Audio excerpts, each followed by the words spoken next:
Rebecca Loos and Michaela McCullum were both thrust into the public eye through their notoriety. But have they been underestimated?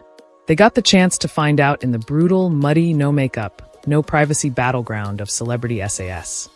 Who dares wins when they confronted the ghosts of their pasts to prove just how formidable they really are. The toughest series of the year so far was filmed in Wales last summer and sees them, along with 12 other contestants including dancer Louis Spence, boxer Connor Benn, and Love Islanders Chloe Burrows and Tasha Guri, diving into icy waters, running with 15 kilograms packs, and having orders barked at them by ex-Special Forces officers. For Rebecca, once famous for her alleged affair with David Beckham, the show proved a turning point. For Michaela, who made headlines as one of the Peru 2 drug smugglers, it's a tale of reinvention. For both, it was a lesson in managing anxiety and pushing beyond their self-doubt. Rebecca, who was branded the sleazy senorita and accused of destroying a golden marriage, found herself in the eye of a media storm following her alleged affair with Beckham when she worked with him in Madrid in the early 2000s. Now, more than 2 decades later, she's back on British screens, older and wiser. "I wouldn't say the media have been kind in how they've portrayed me," she says. "I've been accused of being a liar and a slut." Now 48, Rebecca lives in Norway with her husband and their 2 sons. But taking part in Celebrity SAS plunged her right back into the spotlight, as well as into the deep end of physical endurance. You're stripped down. No makeup. No distractions. Just yourself and your thoughts, she says. Rebecca leaned on the breathing techniques she's learned as a yoga teacher to cope, especially with the sleep deprivation that she describes as her greatest trial. "I hardly slept, and going through perimenopause was emotionally, mentally, and hormonally very hard. But perhaps the most poignant aspect of her SAS journey is that it came on the heels of Beckham's glossy Netflix documentary. That took me completely by surprise," she says.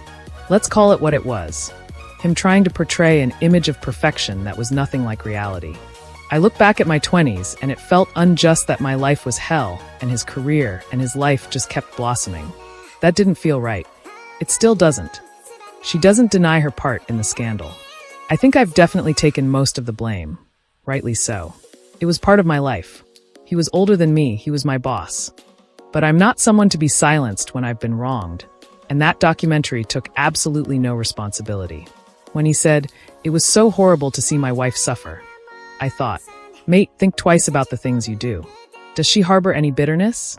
I just roll my sleeves up and get on with it because everything I've experienced has brought me to where I am today. And it's made me a little bit stronger. Celebrity SAS showed me what I'm still capable of." Michaela, 32, was the ultimate poster girl for bad decisions when, in 2013, she was sentenced to 6 years for agreeing to be a drugs mule and trying to smuggle 1.5 million pounds of cocaine out of Lima with another girl, Melissa Reed. Today, she's a mother and author working in luxury real estate in the UK. But more than that, she's a survivor. "At 19, I was naive, groomed, manipulated. But I know who I am now," she says. "I needed a shift in my life. I kept saying no to work, to relationships. I was stuck, and I thought, if I say yes to this, maybe I can break the cycle." When she was chosen, she couldn't swim and had just 4 weeks to learn. Then on day 1 on the show, she was thrown in the sea. "I started sinking. The boots dragged me down, it was terrifying. From there it only got tougher. Running 2 kilometers up hills with 15 kilograms on her back, sleeping 2 hours a night, physical exhaustion layered over trauma. There were moments when I thought my legs wouldn't work. But somehow you push through. You realize mental strength is everything." Michaela's no stranger to adversity after her time in Peruvian prison Ancon 2. But it gave her the grit to cope with SAS. "The living conditions on the show were difficult, but for me it was fine. Both regimes are hostile, both strip you bare, but this time I knew when it would end, and that made all the difference. Celebrity SAS helped me see what I'm made of. It taught me I can bond with other people. It made me change where I live, change my job, and the people I'm surrounded by. It had such a massive effect on my life. Both women have shown that strength isn't about push-ups. It's about showing up, again and again, for yourself. That's a good metaphor for life. You're going to get knocked down so many times, but you've got to keep getting up," says Michaela. Michaela spent almost 3 years in the notorious Ancon 2 jail. "One woman hung herself in front of me," she recalls. "That's something that never leaves you. There were rats running around our room, maggots in the rice and cockroaches in the showers. You had to use buckets to wash yourself. The toilets didn't flush, and there were no toilet seats. You had to learn to adapt. Then there was the constant screaming day and night. You could be attacked at any moment. I've seen women set on fire.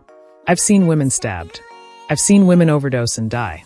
You're in a cell with 40 women. Some of them have mental health issues. Some are dangerous. You don't sleep properly ever.